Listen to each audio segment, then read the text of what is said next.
Hello students, आइए हम बात करते हैं ऑक्सीडेशन स्टेट का। पूरे होल इनऑर्गेनिक केमिस्ट्री में ऑक्सीडेशन स्टेट से रिलेटेड जितने भी टॉपिक्स आपके और मेडिकल में या जेई में आते हैं, ये सारे टॉपिक मैं आपको शॉर्टकट तरीके से पढ़ाता हूँ। तो जेई और नीट से जितने भी सवाल आपसे पूछे जाते हैं वो टॉपिक आपको मैं समझाता हूँ। देखिए कैसे होता है ये। तो आइए हम बात करते हैं इस टॉपिक से और आपको मैं समझाता हूँ। तो ऑक्सीडेशन स्टेट का कॉन्सेप्ट क्या होता है, ये आपसे बात करते हैं। पहली बात तो ये समझ लीजिए कि it is hypothetical concept. Hypothetical charge developed होता है, ठीक है ना। It is a hypothetical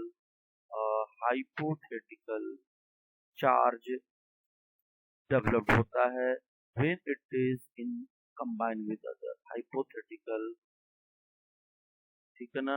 hypothetical charge होता है बेटा, ये एक आपका हाइपोथेटिकल चार्ज होता है और वो कहाँ होता है, वो डेवलप करता है। डेवलप्ड when any एटम, कोई भी एटम से बेटा अगर वो कंबाइंड होता है अदर के साथ, कंबाइंड विथ अदर, ठीक है ना, कंबाइंड विथ अदर, ठीक है। तो वो एक हाइपोथेटिकल कॉन्सेप्ट को बताता है, एक हाइपोथेटिकल चार्ज को बताता है, ठीक है। तो इसके बाद हम बात करते हैं, ये तो क्लियर हो गया कि हाइपोथेटिकल होता है। और ऑक्सीडेशन स्टेट आपको बताया जा चुका है कि कोई भी एटम्स अगर फ्री स्टेट में होता है, अगर एटम कोई फ्री स्टेट में होता है तो वहां पे उसका ऑक्सीडेशन स्टेट बेटा क्या होता है, आप जानते हो, जीरो होता है, ठीक है ना। जैसे आप जानते हो कि सोडियम का केस ले लो, जीरो होगा। पोटेशियम फ्री स्टेट में जीरो हो गया, कैल्शियम फ्री स्टेट में जीरो हो गया, ये चीजें होता है। लेकिन ऑक्सीडेशन स्टेट हम बात कर रहे थे यस, मतलब पूरे yes block, P block, D block और यह ब्लॉक एलिमेंट के बारे में, तो उसके बारे में बात कर रहा हूँ मैं। ऑक्सीडेशन स्टेट जैसा नहीं होगा वो हमें आपको बताते चलूंगा।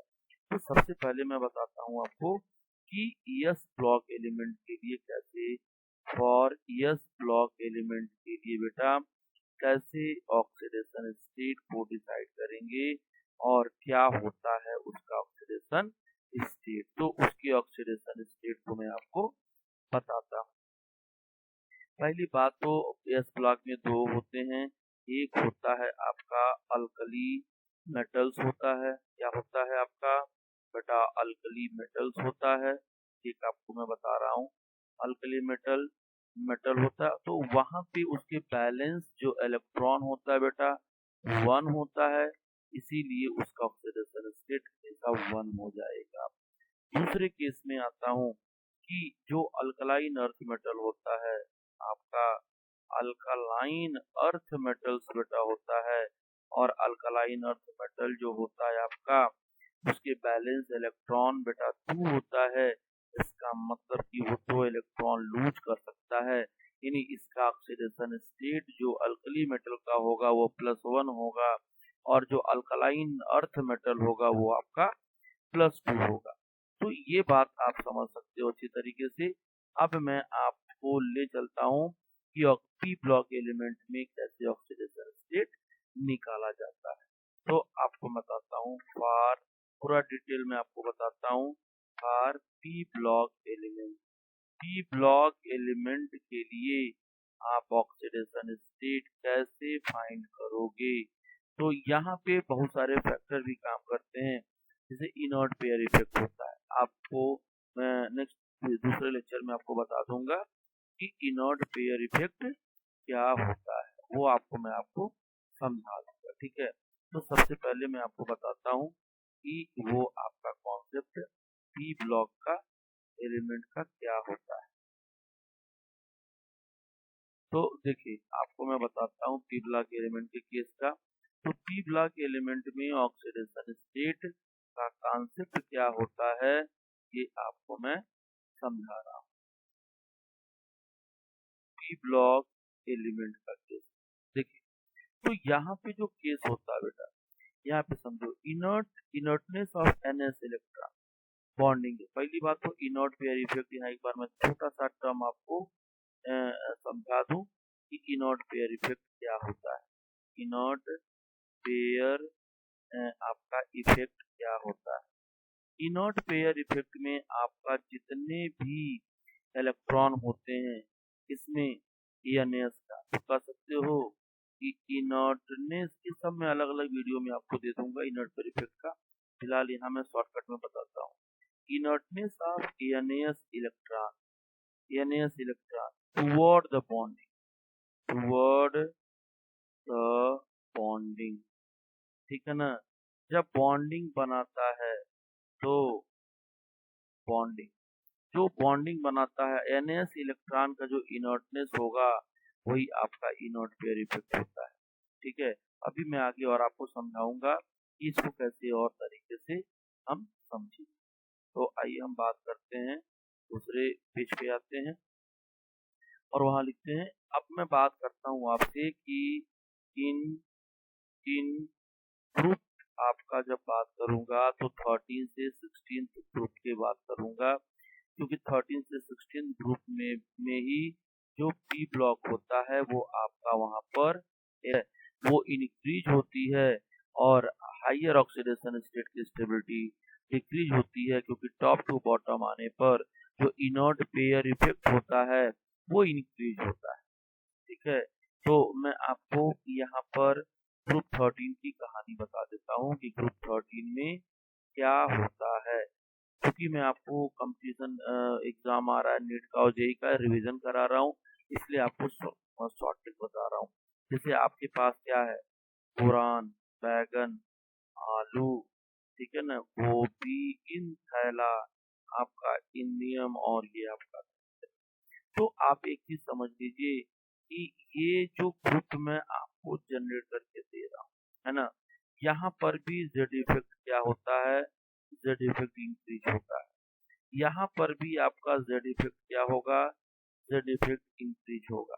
लेकिन यहाँ पे जो होता है ये इंडियम और आपका थैलियम के केस में जो होता है, यहाँ पे जेड इफेक्ट इंस्टेंट बढ़ना स्टार्ट होता है, क्योंकि आपको बता दूं कि डी सबसेल का आना यहाँ से स्टार्ट हो जाता है। और यहाँ पर भी वही केस देखने को मिलता है, यहाँ पर भी आपका जो जेड इफेक्ट होता है वो काफी ज्यादा देखने को मिलता है। इसलिए देखने को मिलता है due to the presence of आपका क्या होता है यहाँ, डी एंड एफ ब्लॉक। मान लिया जाए ग्रुप 13 में कोई एलिमेंट है और उसके बाहरी सेल में कितना है, इलेक्ट्रॉन। यहाँ पे एस में 2 इलेक्ट्रॉन है और पी में आपका कितना होता है, 1 इलेक्ट्रॉन होता है। जैसा कि आप जानते हो कि EnAs2 और EnP1 होता है, तो 2 इलेक्ट्रॉन ये हो गया और 1 इलेक्ट्रॉन ये हो गया। तो जब हम ग्राउंड स्टेट की बात करते हैं, बेटा, तो ग्राउंड स्टेट का मतलब कि यहाँ पे कोई एनर्जी प्रोवाइड नहीं की जा रही है, तो ये सिर्फ ये क्या करेगा, इस 1 इलेक्ट्रॉन को लूज करेगा, यानी इसका ऑक्सीडेशन स्टेट +1 हो जाता है, ठीक है। ये आपका लोअर ऑक्सीडेशन स्टेट कहलाएगा, ये आपका लोअर ऑक्सीडेशन स्टेट +1 कहलाता है, ठीक है। लेकिन जब ये इलेक्ट्रॉन मान लिया जाए कि ये कुछ एनर्जी प्रोवाइड किया जाए, तो एनर्जी प्रोवाइड करने के बाद यस का इलेक्ट्रॉन जंप करके यहाँ पे चला जाता है, तो जाने के बाद क्या दिखेगा, यहाँ पे एक इलेक्ट्रॉन तो रहेगा ही रहेगा वो, और नेक्स्ट क्या होगा बेटा, ये 2 इलेक्ट्रॉन आ जाएंगे। तो now here it is in excited state, यहाँ पे एक्साइटेड स्टेट की कंडीशन आ जाती है, एक्साइटेड स्टेट बन जाता है। और अब ये देखो टोटल 3 इलेक्ट्रॉन है, यानी यहाँ पे हाईएस्ट एक्साइटेड स्टेट में 3 आता है। आप कह सकते हो कि जो हाईएस्ट ऑक्सीडेशन स्टेट इसमें देखने को मिलता है वो आपका +3 मिलता है। मेरी बात समझ में आ रहा है।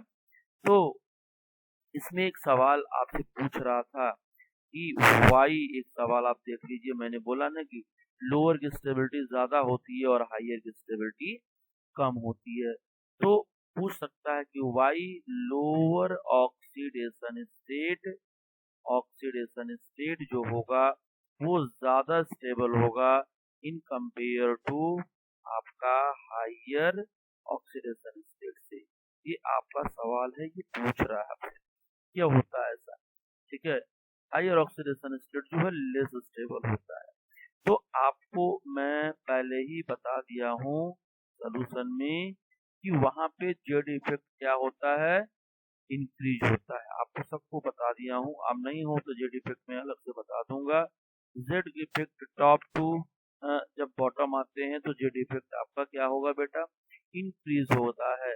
तो एक चीज और समझ लीजिए कि जो इलेक्ट्रॉन होता है, electron of yes yes subshell में होता है, वो क्या होता है, गोज टू एन, आपका क्या होगा पी इजिली। ठीक है, यानी यस का इलेक्ट्रॉन तो आप इजिली क्या कर सकते हो, ले सकते हो, इजिली ले सकते हो, क्योंकि सबसे बाहर के वो आपका है। कह रहा है कि electron of S goes to P easily. वहां पे यस का इलेक्ट्रॉन, सॉरी आप देख सकते हो कि यस का इलेक्ट्रॉन यहाँ पे पी में इजिली चला जा रहा है। ठीक है, तो for this very high excitation energy required, इस केस में एक्साइटेशन एनर्जी की जरूरत भी ज्यादा होगी। क्यों जरूरत ज्यादा होगी, क्योंकि यस न्यूक्लियस के आपके करीब होते हैं। तो जब ये एनर्जी, समझ लेना फिर से बता रहा हूँ, जब ये एक्साइटेड स्टेट में जाता है तो यहाँ पे जो दो इलेक्ट्रॉन है, इसका एक इलेक्ट्रॉन जब पी को दिया जाता है, पी में ऑलरेडी एक है, ये एक इलेक्ट्रॉन जब पी को देता है, जैसे मैंने यहाँ समझाया है आपको, तो ऐसे केस में जो एनर्जी होती है बेटा, एक्साइटेशन एनर्जी होता है, एक्साइटेड एनर्जी जो होता है बेटा, वो एक्साइटेड एनर्जी आपका ज्यादा होता है। वो क्या होता है, एनर्जी मैक्सिमम होता है, काफी ज्यादा लगता है, आप बोल सकते हो कि हाई होता है। तो हाई होने की वजह से हाइयर ऑक्सीडेशन स्टेट की स्टेबिलिटी कम हो जाती है, क्योंकि एनर्जी और स्टेबिलिटी का जो रेशियो होता है वो इनवर्सली का होता है। ठीक है ना, तो इसीलिए हाइयर एनर्जी देना पड़ रहा है यस यस से पी को पी में ले जाने के लिए एक्साइटेड स्टेट में, और हाइयर एनर्जी की वजह से इसका हाईएस्ट ऑक्सीडेशन स्टेट की स्टेबिलिटी कम होती है, और यहाँ पे एनर्जी का ट्रांसफर नहीं करना पड़ रहा है, एक ही इलेक्ट्रॉन दे रहा है, इसलिए इसकी स्टेबिलिटी ज्यादा होती है। तो ये कहानी आपको समझ में आ गई होगी। ठीक है, तो मैं आपको एक शॉर्टकट तरीके से आपको सारे ग्रुप्स का रिवीजन करा रहा हूँ, तो आप उसको देखिए। फिर मैं आगे आता हूँ नेक्स्ट पेज पे आपके, और यहाँ मान लिया जाए कि आपका ये ग्रुप 13 है, ये आपका क्या है, ग्रुप 14 है, ये आपका ग्रुप 14 है, यहाँ पे आपको मिल रहा है ग्रुप 15। अब मैं आपको बताता हूँ, जो पहला एलिमेंट होता है बोरान होता है, और जो लास्ट का एलिमेंट होता है वो टीएल होता है। यहाँ पे आपका पहला एलिमेंट कार्बन होता है, दूसरा एलिमेंट आपका लेड होता है, यहाँ पे आपका नाइट्रोजन होता है, और यहाँ पे क्या होता है, पीस होता है। ठीक है ना, तो याद समझो, यहाँ पर ये समझो, इन दोनों के बीच की गैपिंग आपको कॉन्सेप्ट में समझ में आ जाएगा। सबसे पहले मैं बता दूं कि यहाँ पे जो इलेक्ट्रॉन होता है वो Na2Np3 होता है। ठीक है, ये Np23 इलेक्ट्रॉन, इतना इलेक्ट्रॉन P में लास्ट में होता है। तो जो हाईएस्ट ऑक्सीडेशन स्टेट होता है, यहाँ हाईएस्ट ऑक्सीडेशन स्टेट है, ये आपका +5 हो जाएगा, और जो यहाँ पे लोवेस्ट ऑक्सीडेशन स्टेट है वो +3 हो जाएगा। लोवेस्ट क्यों, क्योंकि ये क्या है समझो, यहाँ पे जो होगा वो P भी इलेक्ट्रॉन दे रहा है, P ही इलेक्ट्रॉन निकल पा रहा है, और यहाँ पे क्या होगा, दोनों इलेक्ट्रॉन वो डोनेट कर दे रहा है। ठीक है, और यहाँ पे देखो, यहाँ पे जो होता है वो Na2 और Np2 होता है, यहाँ पे केस भी वही होगा। यहाँ पे जो हाईएस्ट ऑक्सीडेशन स्टेट होता है, हाईएस्ट ऑक्सीडेशन स्टेट आपका +4 आ जाएगा, और यहाँ पे जो लेड के केस में मैं बात करता हूँ, ये लोवेस्ट ऑक्सीडेशन स्टेट जो आएगा वो +2 आ जाएगा। ठीक है। इसीलिए अभी आगे मैं जिक्र करूंगा कि लेड का जो स्टेबिलिटी +2 की होती है वो लेड +4 से क्या होती है, ज्यादा होती है, ठीक है।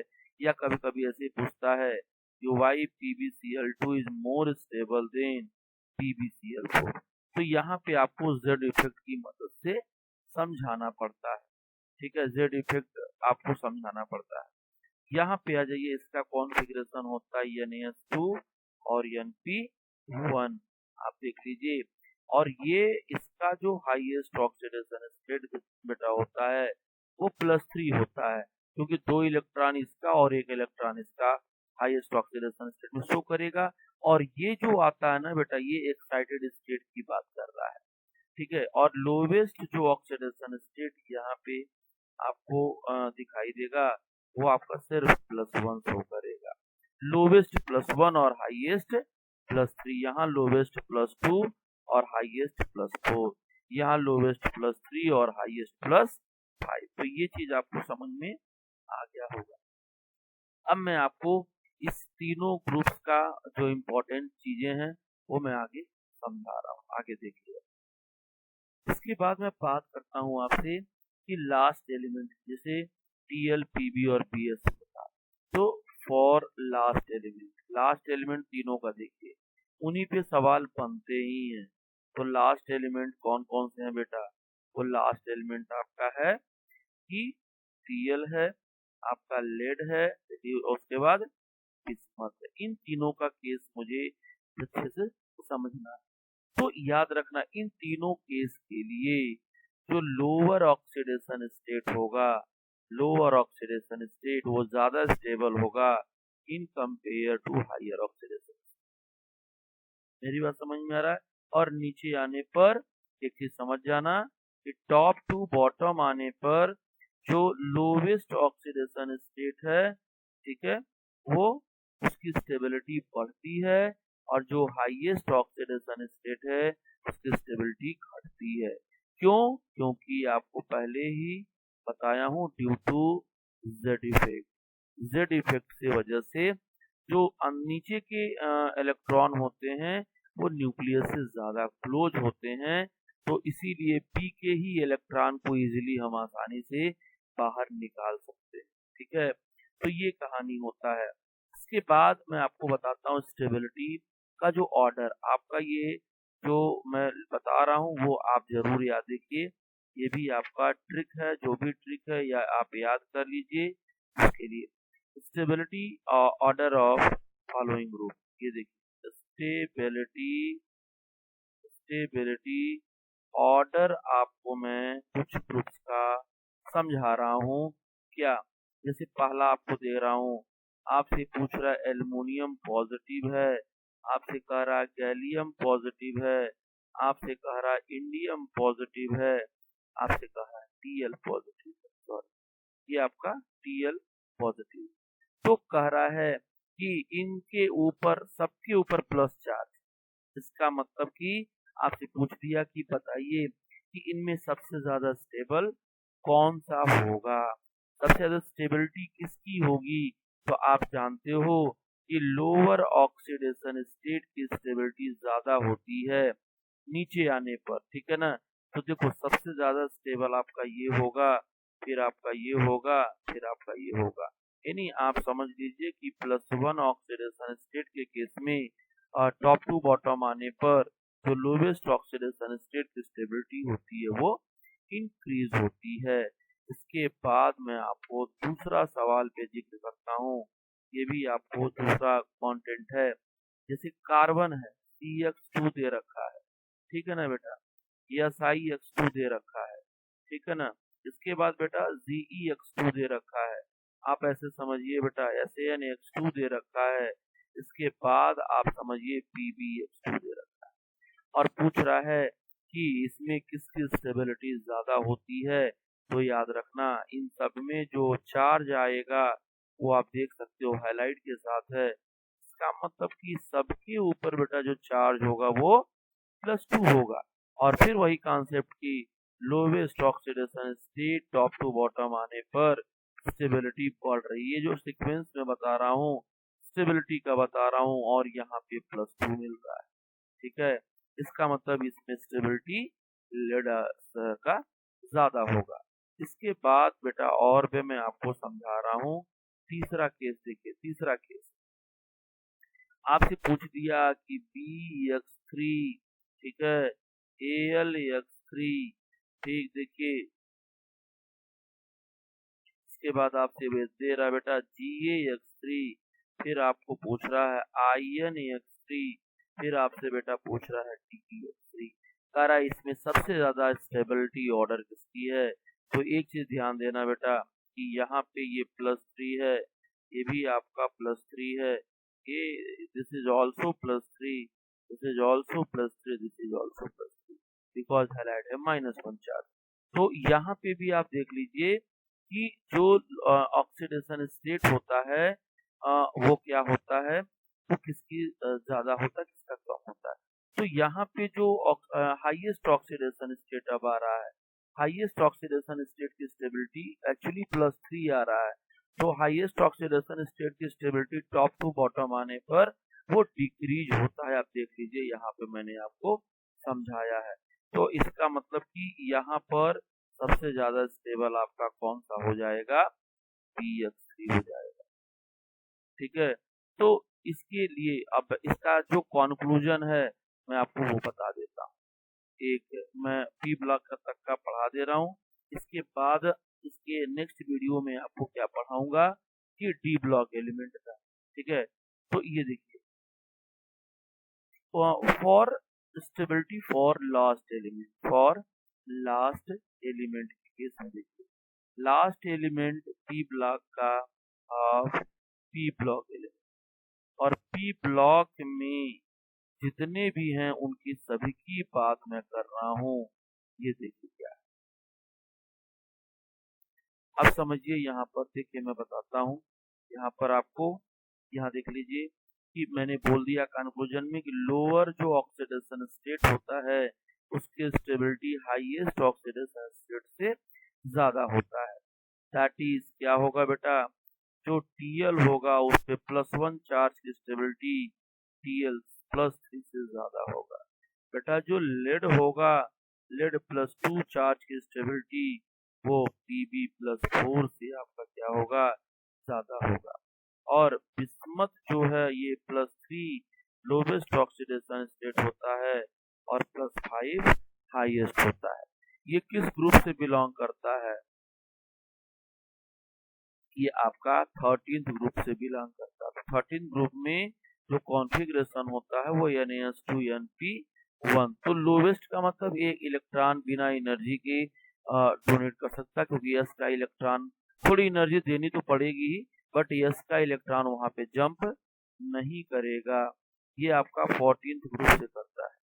और 14th ग्रुप में क्या होता है, NaS2 और Np2 होता है। तो 2 इलेक्ट्रॉन वो P से इजिली लूज करेगा, और जब 4 इलेक्ट्रॉन की बात आएगी तो S से भी इलेक्ट्रॉन P में ले जाना पड़ेगा, तो थोड़ी एनर्जी देनी पड़ेगी। एनर्जी देनी पड़ेगी तो स्टेबिलिटी उसकी कम हो जाएगी। नेक्स्ट इज द लास्ट आपका 15th ग्रुप पे। ठीक है, 15th ग्रुप में जो होता है वो NaS2 एंड Np3 आपका होता है। तो देखो ये P का जो 3 इलेक्ट्रॉन्स है वो इजिली डोनेट हो जाएगा, इसलिए लोअर ऑक्सीडेशन स्टेट वो +3 रिप्रेजेंट कर देगा। बट हाईएस्ट की जब बात होगी तो ये जो S का इलेक्ट्रॉन है उनको भी इन्वॉल्व होना पड़ेगा, S का इलेक्ट्रॉन भी इन्वॉल्व होगा, यानी इसको भी और इसको भी 3 to 5। तो आप जानते हो कि यहाँ से इलेक्ट्रॉन यहाँ ले जाने में एक्स्ट्रा एनर्जी आपको क्या होगा, नीड होगा। और जब एक्स्ट्रा एनर्जी नीड होगा तो उस कंडीशन में स्टेबिलिटी क्या होगी, कम हो जाएगी। तो ये रहा आपको जितने भी इम्पोर्टेंट सवाल S और P ब्लॉक से पूछे जाते हैं ऑक्सीडेशन स्टेट के बेसिस पे, वो मैंने आपको समझा।